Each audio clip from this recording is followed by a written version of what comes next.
રાત્રિના સમયે રસ્તા પર દોડતા વાહનોમાં ચમકતી ભારે વોલ્ટેજવાળી એલઈડી લાઇટો હવે અકસ્માતોને આમંત્રણ આપી રહી છે. સામે આવતા વાહન ચાલકોની આંખે સીધો ઝબકારો મારતી આ પ્રતિબંધિત એલઈડી લાઇટ પર સરકાર દ્વારા કડક પ્રતિબંધ મૂકવામાં આવ્યો છે.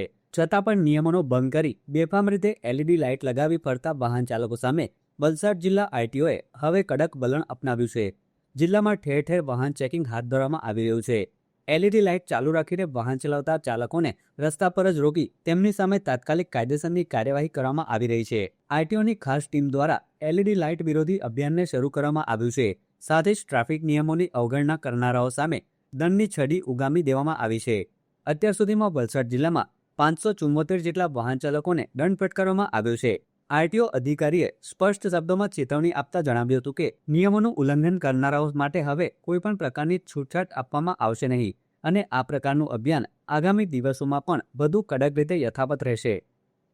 તાજેતરમાં વડી કચેરી દ્વારા એટલે કમિશનર ઓફ ટ્રાન્સપોર્ટ દ્વારા એલઈડી લાઇટ લગાવીને ચાલતા વાહન ચાલકો સામે જરૂરી એન્ફોર્સમેન્ટ કરવા માટે સૂચના આપવામાં આવેલી હતી. એના અનુસંધાને વલસાડ જિલ્લામાં આરટીઓની ટીમ દ્વારા અલગ અલગ જગ્યાએ ચેક પોઈન્ટ પર 24/7 ચેકિંગ કરવામાં આવી રહ્યું છે. એમાં 15/2/2026 સુધીમાં ટોટલ 574 વાહનો વિરુદ્ધ ચલણ આપીને જે એલઈડી લાઇટ લગાવીને ફરતા હોય એવા 574 વાહનો વિરુદ્ધ કાયદેસરની કાર્યવાહી કરવામાં આવી છે અને દંડ આપવામાં આવે છે. વાહનમાં કોઈ એલઈડી લાઇટ લગાવે એક્સ્ટ્રા જે એઆરએઆઈ પ્રમાણે એઆરએઆઈ માન્ય એજન્સી છે, ટાઈપ અપ્રુવલ એજન્સી જે વાહનોના મોડલ અપ્રુવલ આપતી હોય છે.